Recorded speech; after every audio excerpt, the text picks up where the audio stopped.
Тракийски произход на пика Кале. Защо се смята, че мястото е било използвано още от траките? Първо, стратегическа позиция. Хълмът, върху който е изградена пика Кале, е идеално място за наблюдение на тракийската низина.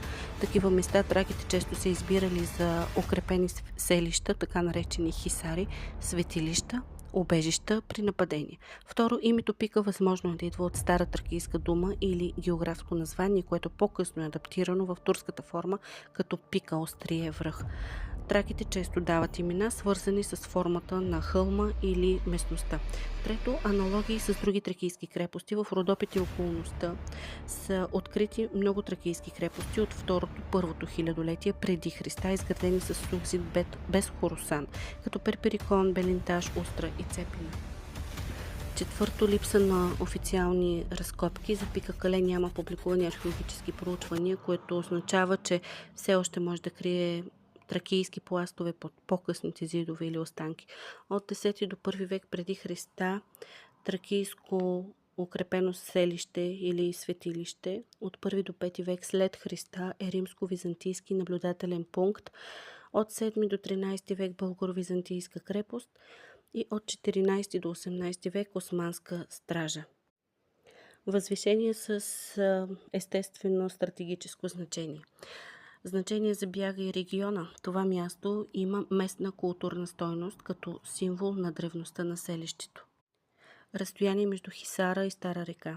Крепостта Хисара в село Бяга е на разстояние 1 до 2 км от Стара река, в зависимост от точният маршрут на реката и разположението на крепостта.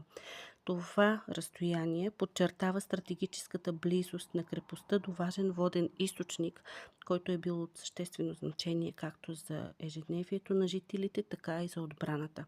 Стара река е играела роля в осигуряването на ресурси, които били критични за преживяването и оцеляването на обитателите на укреплението. Размери на крепостта. Общ размер обхваща площ от около 1 до 1,5 хектара.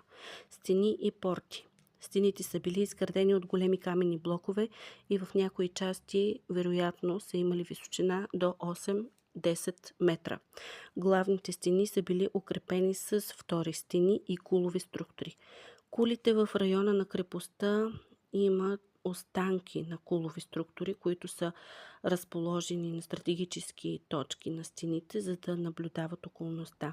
Вътрешното разположение. Вътре в крепостта е имало площи за обитаване, жилищни постройки и светилище, църква. Защитни елементи. Защитни ровове за отбрана, които да възпрепятстват достъпът на неприятелски войски. Портите са били ориентирани на югоизток и друга на северозапад. Там са били и наблюдателните кули. Наблюдението е било на 360 градуса. А това е макет на външните стени на крепостта според описанието.